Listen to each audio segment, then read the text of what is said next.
we've got about just under an hour, so we're very much looking forward to hearing everything you've got to say. Robert, Kish said that you're doing a special on race next week, which we're looking forward to. Not me personally, but ITV is. So I think it's who's doing it? It's Raggy Omar, I think, is doing that. Yeah, Robert's but our production team is very much involved. So the team that makes the Peston show is making that show, but I haven't myself been involved. And it would look, I think, slightly odd for a middle-class white male to be doing a show on race, really. Maybe that would look odd. Yeah, but yeah, so Robert's lent us out, so we're helping make it. And we've got our last Peston next week as well, which is exciting. It is. So do you know what? I've not got brilliant. Can you hear me? Just checking before we kick off. I can hear you, Josie. Yeah, I can hear you well. Okay, good. Okay, good. Sometimes my connection's a bit dodgy here. We're having, our phone line hasn't worked for the last week. It's something to do with Virgin. It's driving me insane. Oh dear. And so. It's not a great time. How has lockdown been for you, Robert? Busy. It's been sort of relentless. I mean, just because, obviously, I can imagine. It's been the biggest news story of our lifetime. So if you're in the news business, it's very busy. So are we going to kick off? Do you think? What's I think we're going to kick off. Yeah, let's go. So for the purposes of everybody listening, I'm just going to introduce myself and our panelists, and then I'm going to a couple of housekeeping rules, and then I'm going to mute myself and hand over to our panel. So very quickly, my name's Josie, and I'm one of the founders of Creative Access. Really thrilled to have you all joining us today. Couple of housekeeping rules. You can follow us on @_Creative Access. We'll be live tweeting and doing an Instagram story, so please feel free to share your own thoughts on that. If you want to ask any questions of Robert or Kish, you can use the Q&A function at the bottom of the screen there. And if you want to introduce yourselves to us all, just put that on the chat function, just say who you are and where you're watching, and then we can have a look. But I am really, really excited. Robert Peston has been sort of behind the scenes working with Creative Access for many years, and many of his production team, led by the fantastic Kish, have actually come through Creative Access. So it's a real privilege to have you guys with us today. I'm going to have to beg one little a bit of indulgence for a second, Kish, because there seems to be something of a thing going on upstairs in this house, which I just need to sort out. There's a little domestic thing going on with young children. So can you just bear me 1 second? I can feel this is like my own. This is very there. Okay, so I'm going to be 1 minute. I hope you can still hear me. Okay, so we can hear you, and we're gonna fill in live telly style until Robert gets back. So I think somebody asked. Okay, perfect. Well, that's good. That's fine. That's perfect, because actually, Kish, I wanted to start by asking a little bit about you, and for you to tell us about your journey, because obviously we're super proud to have you here, and I'd love you to just tell us a little bit about what your own background.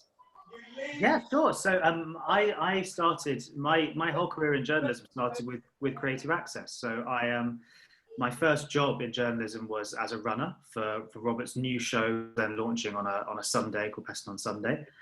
So that was how I broke into the industry. I did an MA before that in journalism, and before that I was teaching to sort of fund my MA. So that's how I began. And I've been sort of with Robert and the team ever since, and sort of doing different things, different shows. This news has gotten progressively wilder and wilder. And yeah, it's been amazing. I've had a really good experience of it. So I've been very lucky.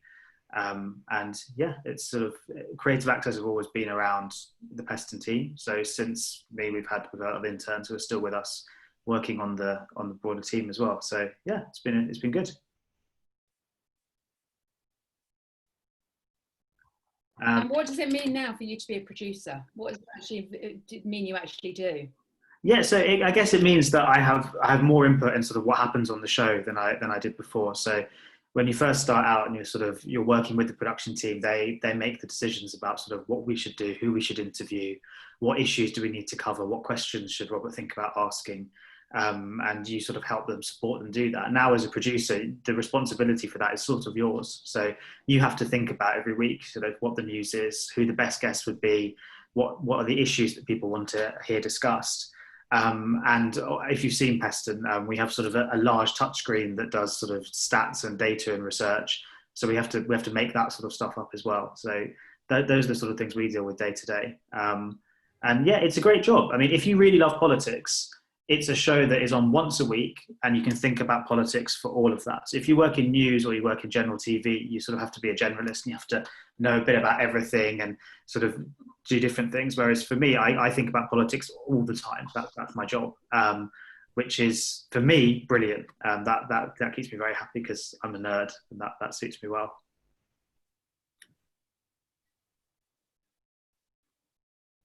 And what would your advice be for people who are following your position and think, you know, I want Kish's job? Like, how would they go about doing that? I think sort of I think the first job is the hardest job to get. So I was lucky in the sense that actually Creative Access fulfilled that for me. But I found the process of getting into the industry, so knowing who to talk to, knowing where to apply, that kind of thing. And, you know, the track record in the past of entry-level jobs being well promoted is not wonderful. So that is the hardest thing. So if you're struggling to get your first job, don't worry. Once you've got your first job, then all you have to do is sort of be good and be keen and get stuck in. And then actually you find the industry is a lot easier to navigate than you think it is. So don't worry if the first one's tricky. And I think the thing that has been the most useful for me is that I really, really love what we cover. So if we weren't dealing with guests and what we should talk about for the show every week, I'd probably be doing that anyway and obsessing over political Twitter anyway, because that's what I really enjoy doing. And if that's the case, it doesn't have to be politics. If there's something you really, really love and that then fuels what your job is, you don't have to sort of make an effort to be enthusiastic about it. Or you don't have to make an effort to feel like you're across it, because it's just what you want to do. And that's really helpful. So if you can marry up your interests, get that first job, which is often really hard. So don't worry if you're finding it hard. The rest is fine, honestly. And there's the ability to grow. Do you think it matters? Do you think it matters if that first job is not your dream role? Like, do you think it's just like you can find your journey once you're in? Yeah, 100%. So look, I was lucky in the sense that my first job was the dream role, in that I wanted to cover politics and it was a brand new politics program. That's not always the case. And you meet people from all across the industry so quickly. So, you know, you no matter what program you're working on, you will make contacts, you'll meet people who are doing different things and interesting things, and they become your friends, and you can get an idea of what their job is like. And before you know it, you could be doing something with them. So yeah, don't worry if the first job is not quite what you want. I think getting your foot through the door, understanding how the industry works, starting to meet people, and if that's through Creative Access, that's a great way in. Then you can progress and grow. And before you know it, you're working for Robert and everything's great, right? I mean, what could be better? I'm sorry, everybody, for disappearing for a bit. I'm temporarily on sole childcare duty, and there was some kind of appalling battle going on upstairs. Don't worry, over an iPhone charger, but I think we've sorted it. So okay. All right. apologies. I've begged for calm, and maybe we'll get it. Who knows? Excellent. Well, I'll leave you to Kish, because that's why we've come to hear from you guys. So I'm looking forward to hearing what you've got to say. Thank you. Lovely. Over to you, Kish. And lovely to meet you all. Awesome. Yeah. So yeah, but Robert does conflict management as well. Like, the realities of Zoom working for everyone is the same. Look, you've heard a little bit about who I am. You probably know who Robert is. Robert is Robert Peston. He is one of the most well-known journalists in the country. He used to do business and economics at the BBC. He's worked for papers, he's written books, and now he works at ITV. The pinnacle of his career, obviously, is making the Peston programme, which is where I work. Robert, in the 4 years we worked together, we've done 2 general elections, 3 prime ministers, Brexit, Trump, all kinds of stuff in between, now COVID. Do you ever sort of wish it would go away and the news would stop being so mad and you can have a rest? Or do you secretly sort of love it? I don't think I secretly sort of love it. I think it's pretty obvious that I love it. Otherwise, I wouldn't still be a journalist after, blimey. I mean, I started journalism in 1983. So that's, you can do the maths. I'm not going to do it for you. It's all a bit embarrassing. And look, the obvious thing about being a journalist is you do have to love it. And I've always loved trying to understand the world. I've always loved meeting amazing, interesting people, which is part of what you get if you're a journalist. Historically, I've loved, doing investigations, trying to get scoops, and of course, there are times when the magnitude of the story is such that, to use that cliche, work-life balance becomes a bit of a challenge. And actually, truthfully, the hardest thing about this story, and having to work from home a lot over the last few months, is it's quite hard to put in place a sort of boundary between work and recuperation when your entire life at home is about ringing people, trying to understand the magnitude, trying to understand the disease, trying to understand the economic implications, trying to understand the political implications. You can't, if you're working from home, you can't come home and shut the door on all that because you're already immersed in it at home. So I would say that the last, few months have been, quite exhausting. But the big point is, no, I'm bloody lucky to do what I do. And although quite often the stories that are most interesting to me are also stories that do people and the world a lot of harm. And again, there are, actually sort of emotional pressures sometimes dealing with that. Nonetheless, trying to make sense of it is fascinating. And so we'll talk a bit about your career and your journey to where you are now in a while. But sort of, can you think of a time when there's been so many stories so readily available as there has been in the last 4 years? You talk about running investigations, looking for scoops. I mean, it feels like the news cycle is offering up stuff at a level of hyperactivity that I can't imagine it being like this any other time. Yeah, and so in fact, just briefly on that, one of the risks of there just being so much stuff happening that you have to make sense of is that there'll be lots of things happening beneath the surface that we're all missing. Bad stuff will be happening, wrong stuff will be happening. I'm a political editor at the moment, and one of the jobs of the political editor is to try and check that legislation is what it should be.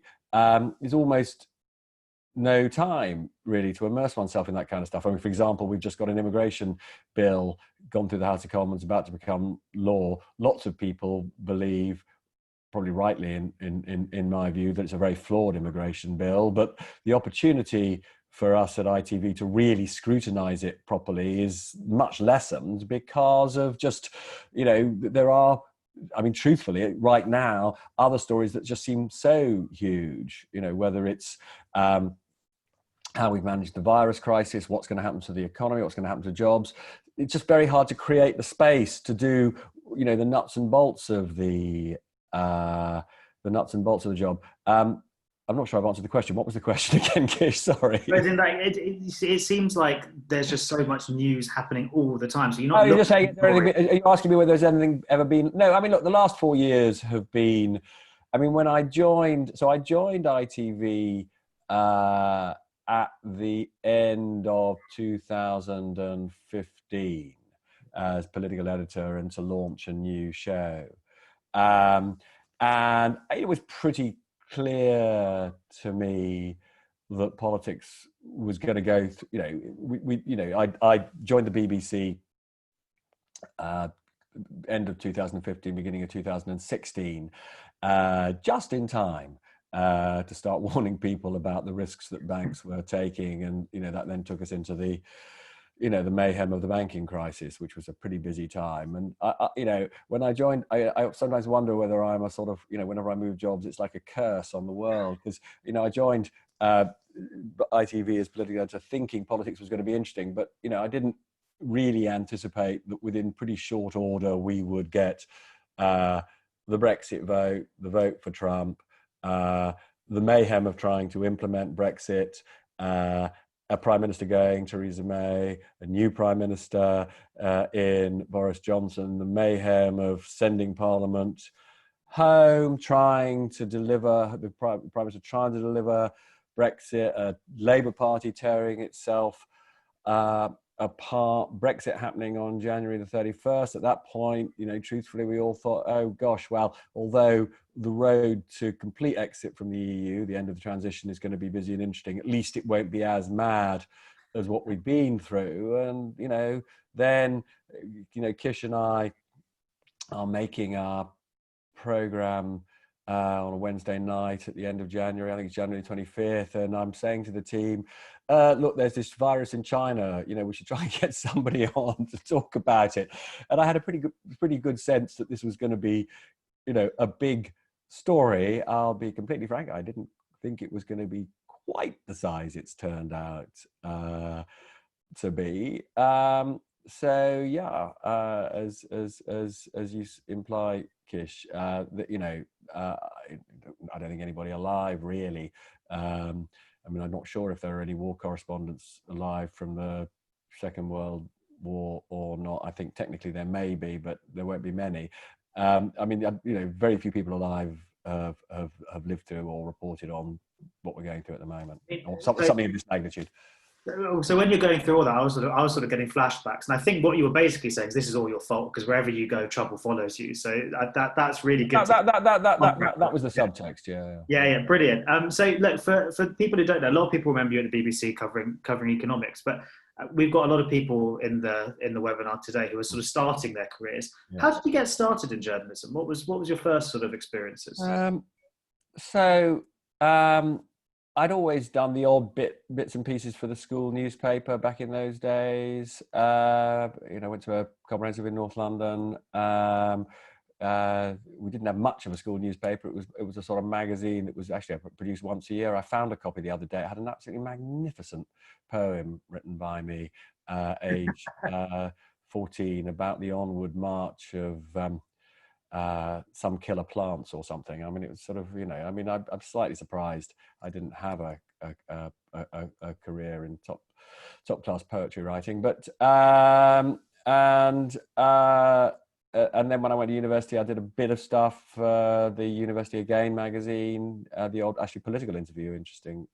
I suppose slightly significantly. Actually, the most important thing I found clearing out the attic the other day is age 11.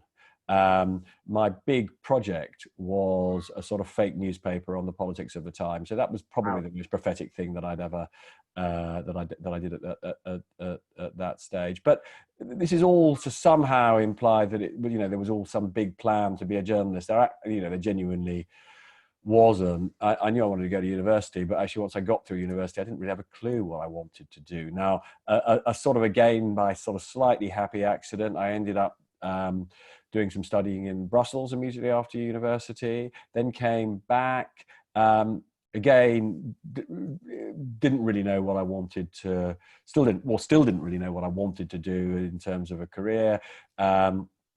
Worked briefly in the city, which I found as a stockbroker, actually briefly, which I hated. It was just so boring.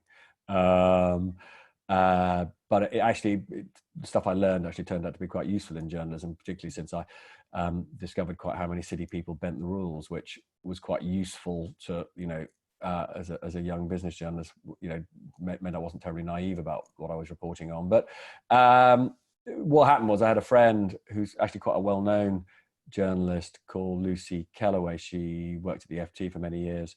And she was working on a magazine called The Investors Chronicle, and I think I saw her at a party, and she said they were recruiting at The Investors Chronicle, and they took people who either had local newspaper experience, which I didn't really have, or could somehow, bluff their way into persuading the editor that, that the person had business experience. And, literally a year in the city, I somehow persuaded the editor that I knew what I was talking about. I didn't really. And she took me on, editor called Gillian O'Connor, and discovered once I joined that I absolutely loved it. And it was at that moment, I never really wanted to do anything else. The only lesson, therefore, for me from all of this is, I mean, there are some people who luckily at a very early age know exactly what they want to do.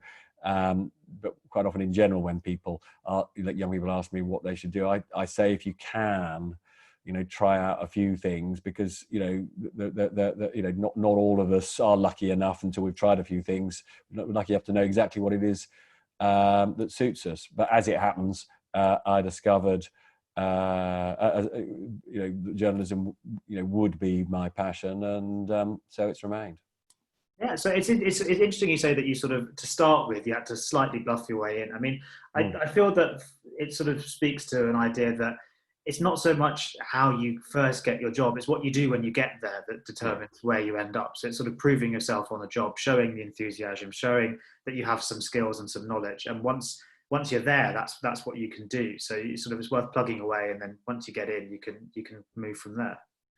Yeah, I mean, I've always had a pretty extreme work ethic. It's sort of, it's true. You should, yes. I am one of those people who just sort of live by the sort of precept that if you're going to do something, you've really got to do it properly. And I do think it's quite hard to do journalism. I think it's been hard. Actually, it's not quite true. It was a less competitive world when I started in journalism, and I think there were journalists who just had a sort of nice time and did very little work and just got drunk all day. I'm being serious about this. I mean, when I first started in journalism in the 80s, there was an extraordinary sort of drinking culture, but then there was a drinking culture everywhere you looked. I remember talking to a policeman not that long ago about a story, standing in front of Scotland Yard, and he was lamenting that Scotland Yard had closed its all-night bar.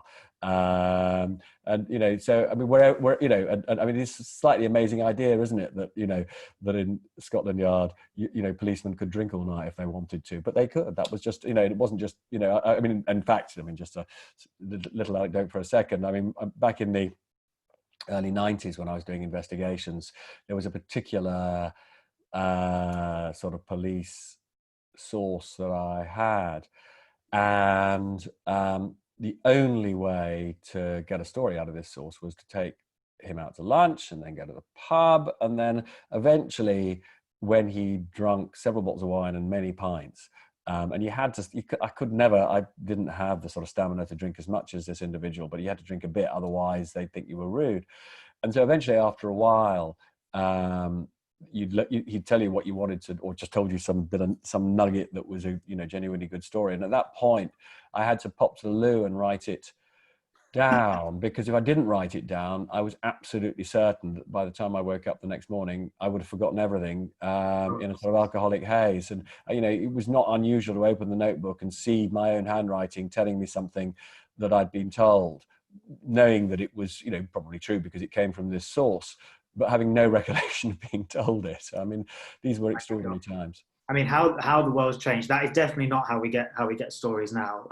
But that's amazing. I mean, look, you started off in newspapers. People know you best before you came to ITV for your reporting on the financial crisis. I mean, if someone had told you then that we'd be dealing with an even bigger financial crisis about a decade later, I doubt you'd have believed them. I mean, at times like this, when the economy is bad, it's sometimes quite daunting for young people who are starting their careers to think how they're going to make their way. I mean, surely one of the challenges for the government now is to try and work out how you navigate young people through a crisis like this so they can start their careers and get on. Yeah, I mean, so I think there are sort of two slightly separate questions which we sort of need to talk about here. Since I'm assuming that most people, in this conversation today, want to work in the media in some shape or form. On the whole, am an optimist about the future of, the TV, radio, even newspapers in a significantly reconfigured way, with of course much more being delivered digitally.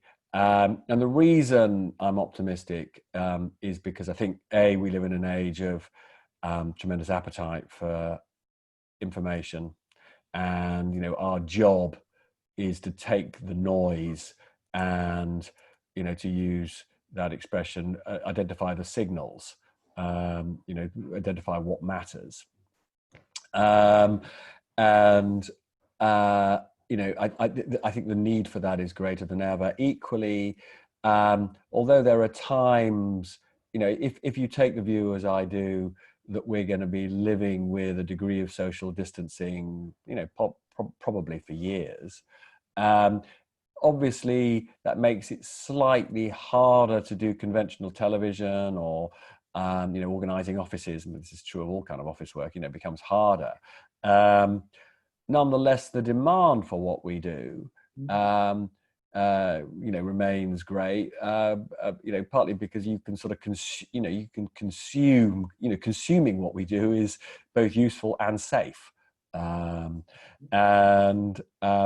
So although there are pressures on advertising at the moment, and indeed things like pressures on conventional newspaper sales, which are pretty severe, and so this is a difficult period for the industry, I do take the view that the long-term prospects are pretty good. The government, on a more general point, does recognise, thank goodness, that this is a really challenging time for young people. If you're leaving school, leaving university, there are fewer openings in all industries than there have been, I don't know, certainly since the 1980s.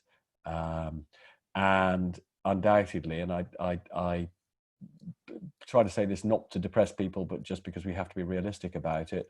It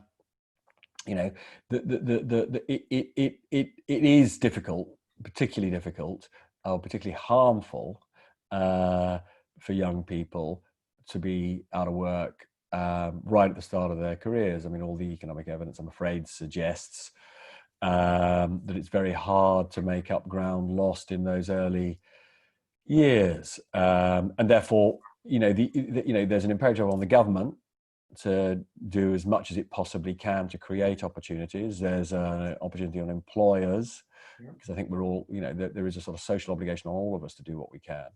And I think that what I would say to any young person setting out is, the great thing about certainly doing sort of either news or creative stuff in the media is there's a lot, even if it's not paying initially, there's an enormous amount that you can just do on your own with the technology to improve your skills. I mean, one of the things that just didn't exist at all when I started was, the ability to self-publish, whether it's self-publishing, written stuff, blogs or videos or audio or podcasts. I mean, the ability to be, in a sense, a one person or, a one person media company, as it were, or a multi-person, it's just so much easier to set something up and distribute it now. And I just, I'm not trying to minimize the challenges, but there are also amazing opportunities for sure. I mean, young people of a sort that just weren't available to me.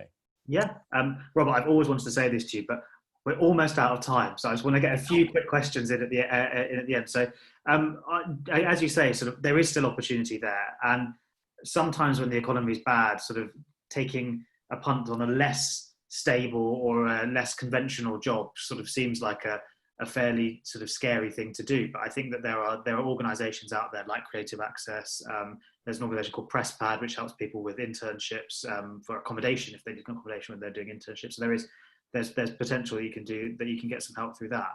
And the other thing I would just say is, whether it's a business or a sort of personal thing, there's a sort of slight rule in life, which is when everybody else is running away, when everyone else is scared, that's the moment to stand firm and do what you want to do, because it's the moment when you'll be able to build something actually relative. It's why, for example, the really successful businesses always buy businesses and assets in a crisis when prices are cheap. There's a sort of lesson for all of us as individuals, which is if you can stand your ground and be committed to what you want to do, it'll be noticed and you will prosper. Yeah, I think that's really great advice. Because we're obviously talking creative access, I mean, representation in the media, diversity in the media, getting people from different backgrounds, different ethnicities, different income groups into the media is a battle that's been fought for a while. You've always done a bit through Creative Access on the show. There's a bit of flack for doing that. I mean, you obviously think that it's really important, but for people who didn't know, we have sort of had some people who've criticised us for being sort of into all this. It matters to you quite a lot, though. Yes, I mean, as a matter of principle, I mean, look, listen, I've devoted a big chunk of my life to a particular form of encouraging opportunity. I mean, I've been a big, promoter of state and comprehensive education. I set up a charity called Speakers for Schools, which is aimed at getting inspirational speakers into state schools and getting amazing work experience for young people in state schools at extraordinarily brilliant employers. And so this whole issue of promoting equality of opportunity is incredibly, it's a personal thing for me. I mean, it's a sort of slightly, I mean, it's, there are occasionally, times when, I sort of realised that one is sort of doing oneself out of jobs because I'm a very lucky, successful, middle class, middle-aged white bloke, and I do take the view that we've had it too easy for too long. Of course, the corollary of that is there are fewer jobs. There ought to be fewer jobs for people like me, which is a good thing, except when you think, oh my God, am I going to be running out of road quite soon? But anyway, you're safe, Rob. That's not my personal angst to one side. I mean, look, and I've always taken the view, anything I can do to just help any talented person get on the basis of merit rather than background shouldn't be a factor. Where you come shouldn't be a factor either in a positive or a negative sense. I mean, it was slightly, as you say, we had this sort of weird thing that I promoted. I did some, in a sense, sort of promoting of creative access. I think I because we were taking somebody on, we were trying to apply for a job, and I said you had to do it through, to get this job on the show or this placement on the show, you had to do it through creative access. And there was a particular constituency, particularly on the right, who went a bit bonkers and said this was sort of racism against white people because, broadly, if you come through that route, it was not a job that wasn't available to, anybody who wasn't from a BAME background. And, but I take the view that was absolutely the right thing to do, and we continue to do it and will continue to do it, because we have fairness is desperately important, and we're quite a long way from having a society that is fair. Well, look, I'm very grateful that you went through Creative Access, because that's how I joined you in the first place. And I mean, but listen, we you've been, you're an absolute foundation of the show, and it wouldn't be, we didn't. I mean, just to be absolutely clear, we're not taking people, you know, who are less talented. I mean, Kish is one of the most talented people I've ever worked with.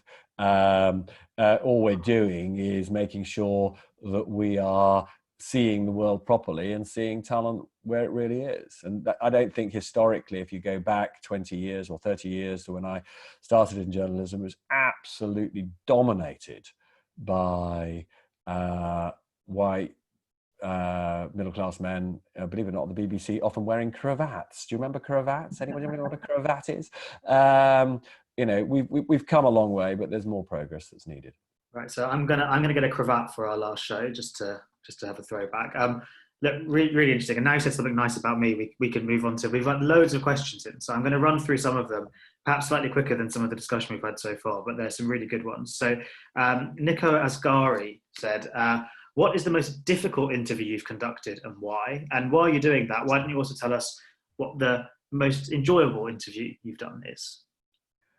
Okay, I mean, I don't think any interview has been, you know, better or ill, you know, really that much more difficult than anything else. I mean, there've been different kinds of challenges.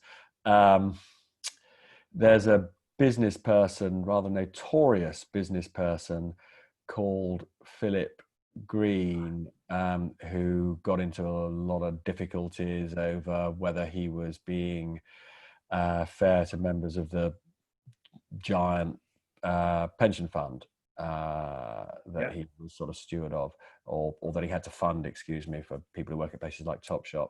And Green is a very aggressive person, and some people would describe him as a bit of a bully. And so, you know, every interview with him is always a bit of a nightmare initially, because he, you know, before you start the interview, he'll, you know, make threats to throw you all out if you don't follow. You know, so that's just a sort of little bit of stress before the interview. You know, interviews are sometimes challenging.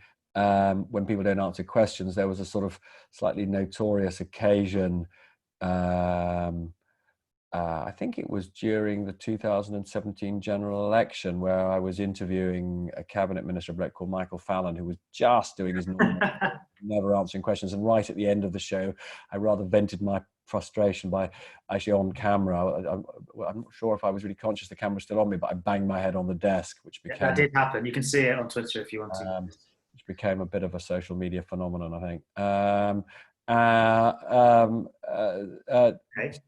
So quite a lot of interviews, particularly with politicians who just refuse to answer the question, are really frustrating. And because, you know, on the one hand, I don't like doing that thing of just asking the question a million different times and sounding crosser and crosser, because then I think it looks as though the interview is more about you, the interviewer, than the interviewee. But on the other hand, if the interviewer literally refuses to answer the question, it's just so frustrating. So those experiences are pretty horrible, actually, and getting the balance right between showing your frustration and not, as I say, making the interview about you, the interviewer, is tricky.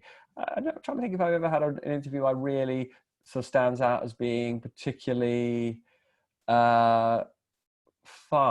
Or is there somebody who you always like interviewing, who you always think is good conversation? Let me think. I mean, I prefer to interview people who, you know, try to engage and try to answer questions. And I'm trying to think if there is any politician from the current crop who is sort of more honest and more open than most. I mean, certainly in the old days, Ken Clarke was an unusual politician in not that much playing the silly game of refusing to answer the question. But we have seen over 25 years, a bit of an erosion of sort of in any pretense that this is a sort of a proper information gathering exercise, the interviews. And I mean, I think there are members of the cabinet who engage a bit, and some of them are people you might not expect. So I'm always slightly struck that the Work and Pensions Minister, Therese Coffey, does, as far as I can see, gets into trouble from time to time, but she does try and answer the question. But as a producer, we love it when they answer. Sorry? We love it when they answer. It's a bit sort of... but yesterday on the show, we had the business secretary, Alok Sharma, and I was genuinely a bit shocked because, I wasn't really asking, I wasn't asking gotcha questions at all. We were just trying to understand the purpose of the 30 billion quid that the Chancellor had just announced, and much of that 30 billion quid was going to, the areas of direct concern to the business secretary. It was there to prop up businesses and to prevent a rise in unemployment. And yet, Alok Sharma broadly, answered every question with a memorized soundbite, and it was that sort of interview is a bit frustrating, truthfully. Yeah, I bet. Okay, let's go for a couple more. So I like this question. So this is from Katie Roberts, who said, "Did you ever have problems getting people to talk to you for stories before you were a big name at ITV?" Now, I love this because when I was a student journalist, nobody ever wanted to speak to me, and now I get them to speak to me by saying I'm calling on behalf of you, which worked really well. So when you were starting a journalistic career, was this something you struggled with? Because I found it very frustrating when I first started.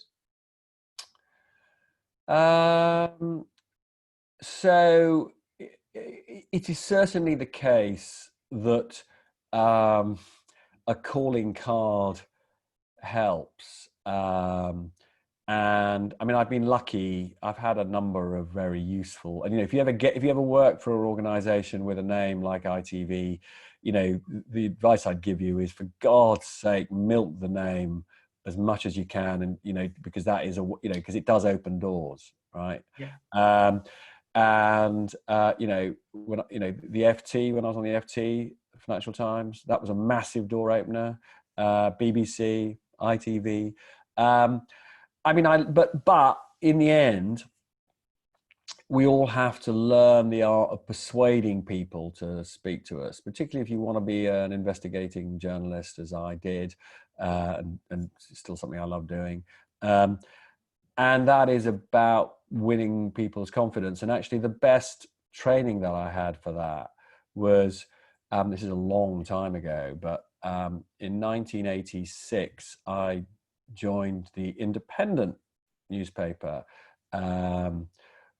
before it launched. And I think, I imagine everybody on the line is too young to realize that back in the mid-80s, late 80s, the Independent was a hugely influential thing. It was a really successful newspaper for quite a long time. It's the first new newspaper launched in decades. It was incredibly successful initially, but when I first started working for it, it didn't exist, right? And we were producing dummy newspapers for a few weeks, and ringing people up and persuading them to talk to you for a news story that would appear in a newspaper that nobody was ever going to read, because these newspapers were just dummy newspapers, was the best training I ever had for, for acquiring the art of persuasion. And I was, I was quite lucky. I did get people to give me interviews on the basis that they sort of, I don't know, just trusted me and wanted to be, and felt that was a reasonable thing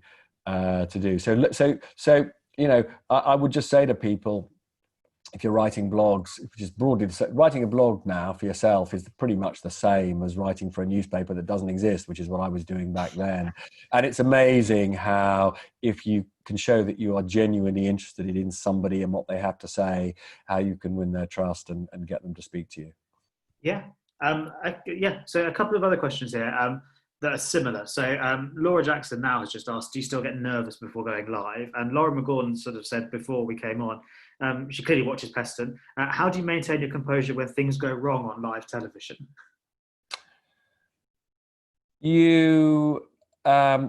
So I get nervous sometimes. It's funny. It's a weird thing. I mean, mostly I mean, mostly I don't these days. I mean, I have to say, the very first time I was live on the BBC's 10 o'clock news back in 2016, that was really, sorry, not 2016, 2006, sorry, 2006. Sorry, back in 2006, the very first time I was live on BBC's 10 o'clock news with Hugh Edwards. That was incredibly scary because, you know, I was aware that something like 5 or 6 million people were watching. And you just think, oh my God, what if I forget what I want to say? Or no, that was amazingly scary. One of the things that I suppose I've learned over the years is that we all make mistakes, and that viewers are pretty understanding so long as you don't make mistakes all the time. So, you know, I have, you know, done my fair shares of ums and ahs and temporarily forgetting what it was I really wanted to say. But you just sort of bluff your way through it, and you sort of get through it, and it sort of makes sense. And, you know, it might feel like a disaster, but, you know, there's always the next broadcast. So it's, you know, I'm not saying it can't be nerve-wracking. It is nerve-wracking. And you've always got to strive to get better, but you sort of get used to it. And after a while, it's not as bad as it used to be. And what was the second bit of that? So one was a scary thing, and there was a second. And sort of what happens when things go wrong? How do you... someone says in your ear, Robert, we weren't supposed to do that. Usually that's the first bit, which might be one of us. And then we put it right, and it's sort of all right, I think. Yeah, I mean, you just get used to sort of, I mean, the other day, I was doing a live broadcast actually from pretty much this, you know, this position here. It was on a different camera, but pretty much from this position here, for news at 10 for ITV again, and you know, several million audience, and because I'm at home, the doorbell rang incredibly loudly. And I just, you know, ignored it. I mean, got on with it. Actually slightly assuming that at that point other people would start shouting around the house, open the door. But all you can do in those circumstances is press on. Again, it became a bit of a social... Twitter loved it. Because a lot of people said it was so loud they thought it was their own doorbell ringing, but on the whole people were quite nice about it. And well, I like the ones where people... I didn't on this occasion blink. People seemed to quite like it. I mean, another very quick story on that. I remember, so years and years ago when I was on the BBC, I was doing a live interview on 5 Live in the morning, and my late wife Sian was leaving the house, and she screamed up the stairs, "Bye, darling!" And I was live. I was talking to Nikki Campbell at the time, and I couldn't say anything. Again, and then Nikki at some point, because obviously this was being broadcast to the nation, said, "Robert, I think you better say goodbye to your wife." So look, talking about live stuff, we've had a couple of questions about election nights because we've done a few of them recently. Let me just find that. So Lauren Aaron, she's asked about sort of shocking bits of information as they come into you live. Is there one particular moment on an election night recently when you've thought, wow, that is massive and unexpected and shocking? Yeah, there've been sort of two really in recent times.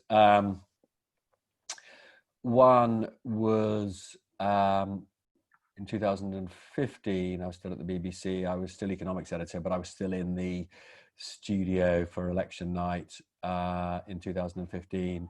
And when Cameron's outright majority was a better performance than we'd expected. So that was quite a big moment. Equally, although all the way through the 2017 general election, I had been, well, not quite all the way through, but after a couple of weeks when I could see Corbyn performing way better than people had expected, you know, I had said that I thought as that election progressed, I thought Corbyn was going to do a lot better than people thought. Corbyn's Labour was going to do a lot better than people thought in that election. Nonetheless, to see the entire Tory majority completely wiped out when they had confidently expected to increase their majority, to see it completely wiped out, that was quite a big moment. I mean, equally, actually, I should be clear, the referendum result was, in terms of sort of the event that sort of shaped my thinking more, was the referendum result, because I did have a pretty deep-seated view that in the end, votes like elections and votes like referendums are typically settled by what's in people's economic interest, and I was pretty clear and remain fairly clear that leaving the EU will make us poorer, not sort of massively poorer, but a bit poorer. So I had expected a sort of narrow victory for the Remain vote. So I was genuinely a bit surprised by the Leave vote, and that was an important moment for me, because it made me, you worked with me on a book called WTF that sort of flowed from all of that and made me think much more seriously about why people who feel dispossessed, particularly working class people in the Midlands and North, felt that it was an important thing to vote to leave the EU, even if in the short term it might make them poorer. And it made me think about issues of identity and empowerment in an importantly different way. So that was a big moment too. Yeah. So we had a really sort of deep and eloquent question sent in before, but I'm going to summarise it a bit. So it's from Elizabeth Taki Akia. Sorry if I got your pronunciation wrong, by the way. It happens to me all the time. I'll get it right if you tell me. Apologies. He basically says, how do you hold politicians to account when they quite often now refuse to come on certain platforms? They have the power to choose what they do and when they do it. And does that make it hard to do what you're meant to do in your job? So we've been quite lucky. Maybe luck's not the word, but anyway, on the whole, on my show and on the news programs that I report on and for, or for as well, we on the whole don't have a problem getting most people we want to appear, but the specific point that social media has allowed politicians like Trump, like Boris Johnson to an extent, to bypass the media and talk directly to the nation anytime they want to via social media. That does change the role of media organizations like ours, because we become organizations that are more about helping people to understand what politicians are saying through other channels, interpret, try and assess when they're telling the truth, when they're not telling the truth, when they're saying things that are benign, when they're saying things that are dangerous. We become very much organizations that try and help understanding, rather than the medium through which the politicians directly communicate. And as I said, we do interviews with pretty much all politicians on the show and on ITV News, but some of these politicians are boycotting other outlets. I mean, the key thing is that you have to ask. I mean, my own view would be the role of somebody like me is to ask important questions, to ask literally, not ever to do deals, to shy away from territory or questions, to make difficult, often editorial judgments about what people want to know, and to pursue those lines. But as all of you know, the rise of social media is changing everything. And you know,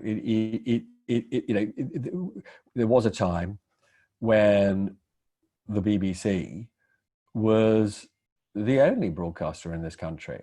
It was before I was born, but you know, it was in the lifetime of some people who are still alive. And you know, in those days, you know, the BBC didn't even pretend to hold politicians to account. They just sort of basically used the BBC to say whatever they wanted to the nation, in the way that Trump and Boris Johnson use Twitter to do that now.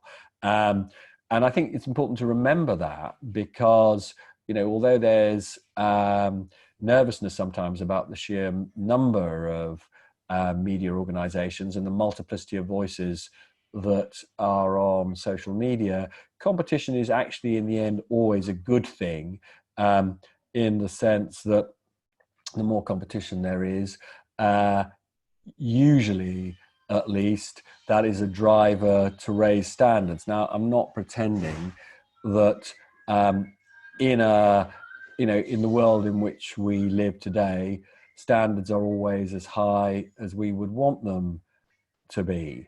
And, you know, unfortunately, there are too many both mainstream and social media voices who think that the only way to get an audience is to sensationalize, and that's not a good thing. But equally, there is space still for organizations like ITV and the BBC and certain newspapers to adhere to pretty, you know, the kind of standards of accuracy, to, you know, be committed enough to the search for truth to mean that, you know, the landscape is not all sort of, you know, bogs and swamps. So there is some good stuff there. Yeah.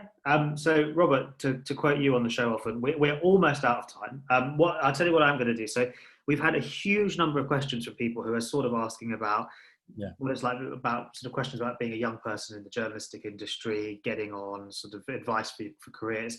I think I can answer some of those questions perhaps, and I can talk to them afterwards or carry on after we've let you go. But that's from Jill, Kieran, Sarah, Esther, Mahima, Lola. I know you're all interested sort of to talk about that. I can do some of that. Yeah. I thought we'll do one last question just because you brought up social media. So we've had question from April Ryan about the backlash that sometimes journalists get on social media. And we've also had a question from Empowered Journalism about echo chambers and sort of people all thinking the same thing in Westminster or on social media. I mean, you've always been an early adopter on social media for journalism. On those two things, both the backlash and the echo chamber stuff, what do you make of it? So when you say the backlash, do you mean how difficult it is when people are horrible to me? Yeah. And I think look, we see a bit of it from the Peston Twitter account, because sometimes they think that we're you, but we don't get half of it compared to what you do. So how do you cope with that? Because it's quite nasty. Yeah, it's horrible. But the way I cope with it is, you know, I very rarely look at it. I sort of take the view, there are people who, you know, there are journalists, there are people in the media or in public life who feel compelled to look at it and get very upset, and then engage in sort of blocking and all that kind of stuff. You know, it's an amazing thing to say, but I don't think, you know, despite the fact that people are just systematically often really rude and nasty, I don't block people on the whole, I just ignore them. And I mean, I've obviously got quite a thick skin because you can't completely screen out what people are saying, but I just sort of take the view that you know, I find it, I don't take it personally. I just sort of, on the whole, take the view that these are people who've obviously got some deep-seated anger about something, and they're expressing it by, you know, expressing hatred of me, and I feel a bit sad that they feel they have to do that, but, you know, so be it. I mean, you know, the reason I was on Twitter early and Facebook relatively not that early, and to be frank, I don't use Facebook that much other than to promote sort of writing and broadcasts. I mean, we're even doing a bit on TikTok these days, which you're a TikTok star now, Robert. Yeah, I'm not sure I'm a TikTok star, but we can do a bit via TikTok. And obviously, you know, and actually, I tend to use Instagram just for sort of gentle pictures of my dog. Really, it's a very good dog. I've never done much other than pictures of Merlin the dog on Instagram. But anyway, I mean, I do think, however, that if you are in our business and you care in the work that you do, you're uncovering, trying to explain the world, uncovering what's going on in a way that you think is important to people, then you've got to exploit all the available communication channels to get that information to the maximum number of people. And you know, the reason I use social media is because it's another channel or set of channels to get the news that I think is important out to people. So I do think that you know, one can't be snooty about these things. If something pops up that is a way of communicating, you've just got to use it.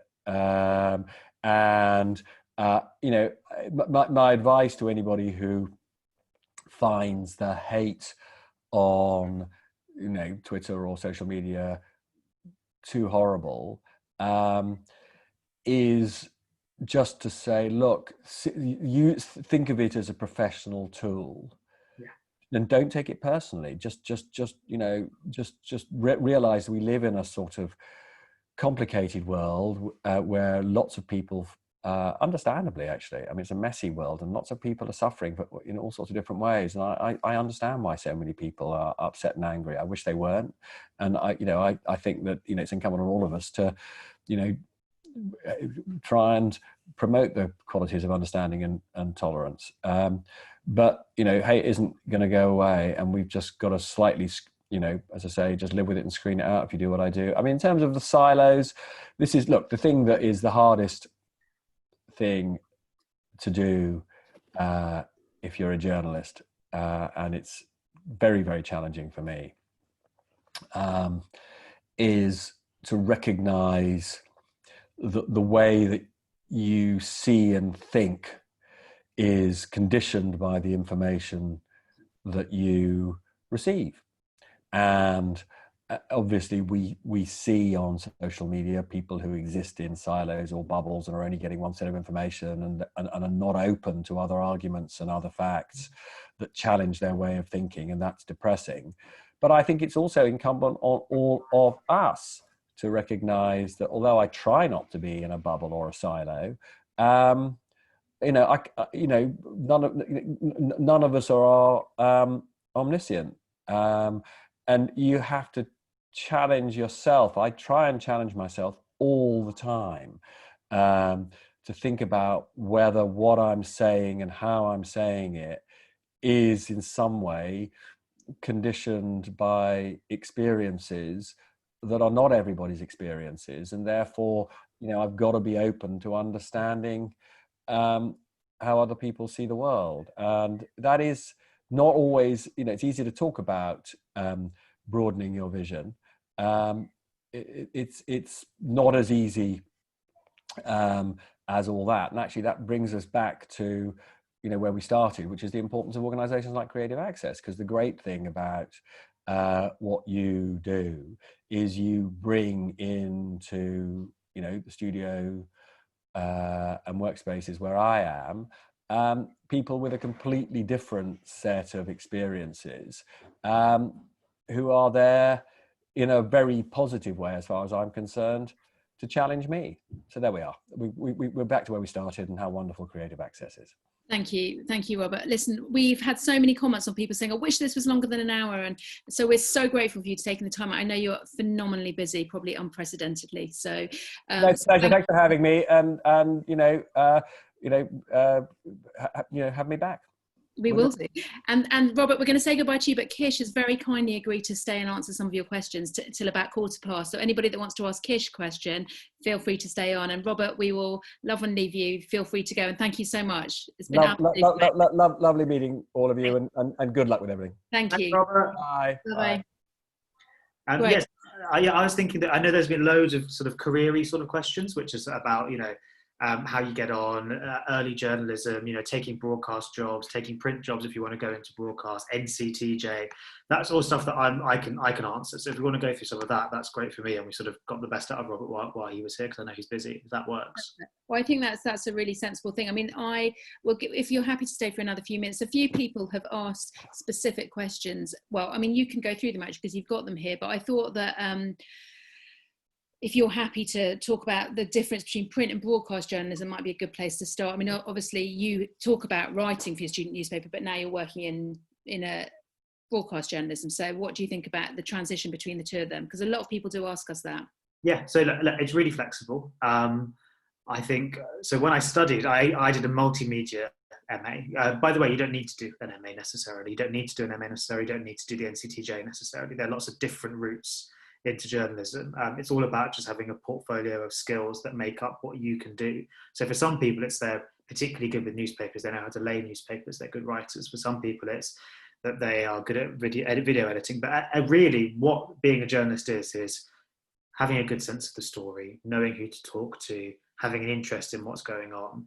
And that sort of can get you through things beyond sort of what your pure qualifications are. So on the people who are talking about sort of a switch from writing to telly, well, Robert did it and has been very, very successful doing it. So it shows that it can be done at the highest level. When I first started wanting to become a journalist, what I wanted to do was cover politics. I liked the issue more than any particular discipline, whether it was radio, TV, print, online. You know, I didn't really mind what it was. So I wouldn't be put off that at all. If you see a good job that looks like it's what would interest you, it seems to be with good people, I think you should do it, and you can always switch later in your career. So I wouldn't worry about that at all. On the NCTJ stuff, because I know people asked about that. So my MA was NCTJ accredited, so I did the shorthand and all of that stuff. I don't really use shorthand that much now. So there's definitely value in it, particularly if you want to go and work for a newspaper, or if you want to work for local newspapers. Local newspapers love the NCTJ, and it's a good way in. But if you're thinking more broadly, I wouldn't worry about that too much. Josie, are you happy for me to just go through some of these, or do you want? Yeah, no, go for it. Great. I'm going to have a scroll, so give me a sec. But this was interesting. So some people are asking about comment pieces. So you know. And a good way of starting in journalism is you write sort of interesting commenty pieces, and then you worry that, I've written all this comment stuff, and people are going to think I'm not impartial, and I can't then work in impartial journalism. I think that I've written some stuff, which luckily I don't think many people read, so that's always nice, because I'm sure I've got better. But there's a difference between opinion and analysis. So I think writing an article saying, I think Boris Johnson's a really nasty person, that's an opinion.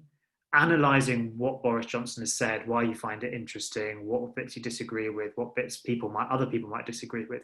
I feel there's a line. So I think if you're a young person and you want your aim is to work in impartial media, like everyone's got views, everyone's going to say things or think things. I don't think writing sort of diatribes where you rant against certain politicians is probably the best idea.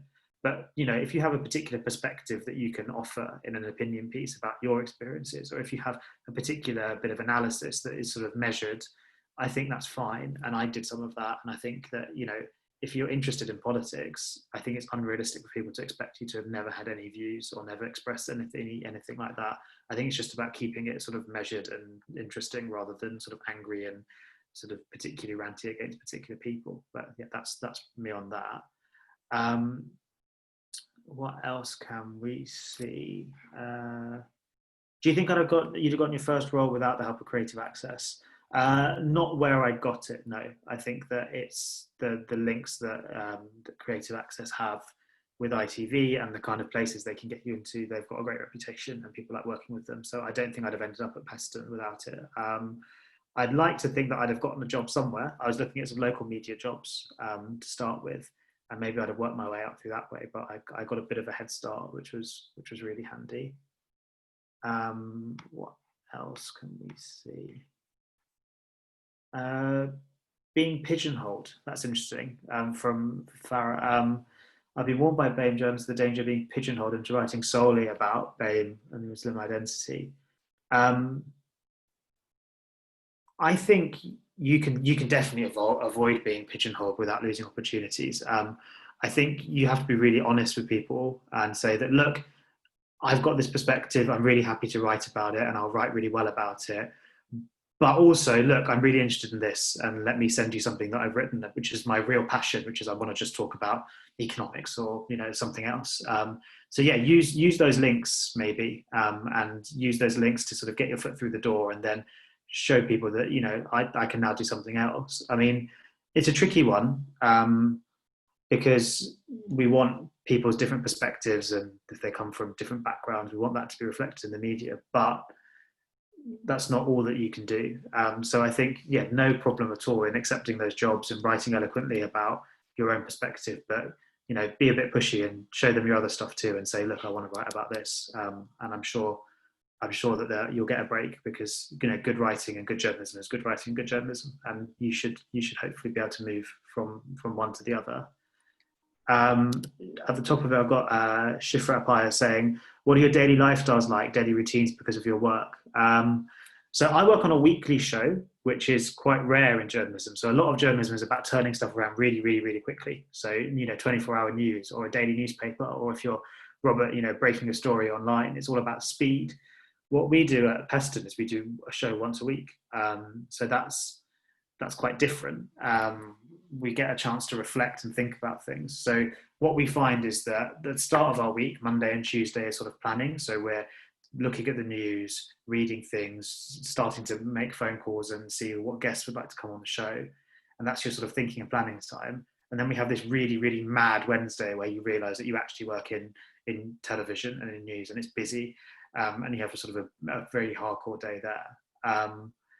What I will say is that because of what we do, the daily routine means that we're just constantly thinking about looking at digesting politics. So I'm sort of slightly addicted to Twitter, and I listen to too many podcasts and stuff like that. But it's not like some journalistic jobs where you're on the go every day, the adrenaline of making stuff. You don't have to do that.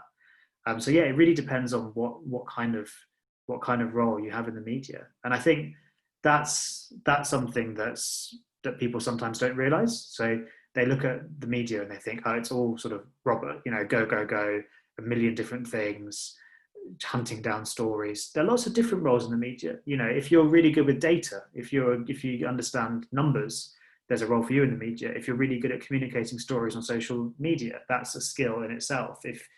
So they're different aspects to it, and not everything's the same. And I guess it's a case of finding what suits you. And it might not be first time, or it might be like me that you get your first job and actually it suits you really well and you're happy and you don't want to do anything else for quite a while. What else is on the list? Good places to look for journalism opportunities.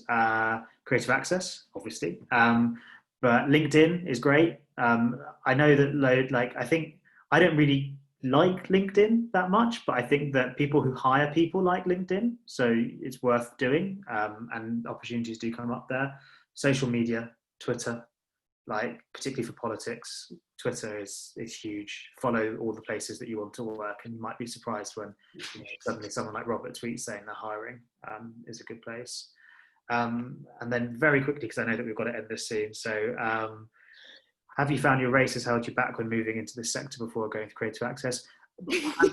For me, personally, no. I haven't experienced that. I know some people might have, but I've been very lucky. I've worked with very nice people who've been great. And then, what have you learned throughout your career that you wish you'd known when you first started? Oh, that's tough. The industry is friendlier, more accessible, and important people are much more willing to talk to you than you might think when you're on the outside. When you first think about going into journalism, you see these big programs, you see the BBC and the ITV and Sky, and you see the newspapers, and you see these big journalists who are almost celebrities, and you think, gosh, that's a million miles away. And then suddenly you sort of get your first job, even if it's just getting coffee and sort of doing a bit of research, and you realise that they're all friendly and they have time to talk to you and they're very, very normal. And yeah, I think that's what I've realised. Really senior editorial people as well, the people behind the scenes who actually make a lot of big decisions. You know, really important people are often really friendly, really easy to chat to when you start. So don't be intimidated, and you know, feel free to talk to them and share what you think. I think people like it when you share what you think, like not in a really aggressive way, but in a, yeah, I've got something to offer and I know some things and I'm going to suggest something, and even if it's wrong, at least I tried, and at least I tried to, you know, be part of making the program.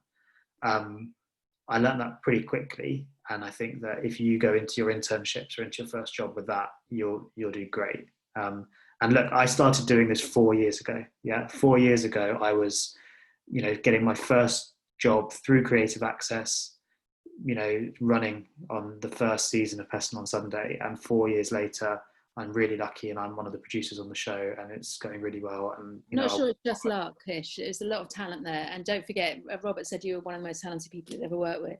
Yeah, but I mean, what it does show is that it's very possible. And if you if you think you've got talent and you've got something to offer and you're hardworking, you could definitely do it. And actually, to be fair, Eddie and Sana and there's a whole load of people on this crew also doing brilliantly. 100%. And there's you know, there's room to move, and you know, the idea that you're going to get stuck at, you know, a really junior level and you're never going to progress. I think that Peston, from our perspective, has been a really great example of a show, not just Robert himself, but Alan Davis, who's like does all the recruitment and heads up the team, is just that because they understand and recognise the value of having different viewpoints, exactly to your point, Kish, and actually it's been just brilliant having a great pipeline of very talented people coming through. Listen, I'm conscious that people keep adding questions and nobody's dropped off, everybody wants to stay listening to you, but we haven't really got time to keep going. But I just wanted to ask you one question, Kish, which is what's next for you? So you've done amazing, you've stayed in one place for 4 years, which for an entry-level job is actually quite a long time by most people's standards. I mean, what's next for you? What do you want to what can you see yourself doing? Yeah, so people often sort of ask about this other thing, because I think you're right, the media people move quite a lot. I have been really lucky in that every year I've worked at Peston, I've done something different. So I've produced different parts of the show. You know, we've started as a team doing different things. So our team, as we said, they're making a program on race and racism next week on ITV, which I think everyone at Creative Access will be interested in. So tune in and tweet in, and I'd love to discuss some of that with you guys online. And we've done general election debates as well, which I hadn't talked about yet. But you know, we've done, you know, Boris Johnson versus Jeremy Corbyn with Julie Etchingham on ITV as well. So I get so much satisfaction in the fact that I'm doing different things and learning different things that I don't see myself going anywhere quite yet if the guys at Peston keep on having me. I'm sure they will. But yeah, so I'm staying put, and I think that, yeah, you're right, that is unusual, but I'm enjoying it. So it's well, as you said, if you get variety, and you know, you are, and wow, I mean, you're not going to, if things carry on at the pace they have in the world of politics and current affairs, there'll be plenty for you to do. Yeah, you're not going to get bored. No. So listen, Kish, I'm sorry to those of you whose questions we haven't answered, and I know, Kish, you're very generous with your time, and as you always are, we're always now that we're not sitting down the corridor for you, it's not quite so easy for us to grab you, but as ever, you're continuing to be a huge source of help and support for us. So thank you for organising today and for your very inspirational, wise words, and for all the rest of you who've joined in. It was really lovely to have you all here. And you know, keep following us. We're doing more events. We've got actually a really nice event in a couple of weeks where we've got Sabir Pervez, who's a communities reporter for BBC Look North in she's based in Bradford, is interviewing Baroness Qureshi, who I suspect you might know, Kish, which will be really interesting. She's a shadow minister, and she's really, really inspirational woman. So for those of you interested in politics, do join us for that in 2 weeks' time. And thank you so much. We'll send you our feedback if you've got any comments for it. And Kish and everybody else, we'll see you soon. Thank you again. Bye. Thanks, guys. Bye.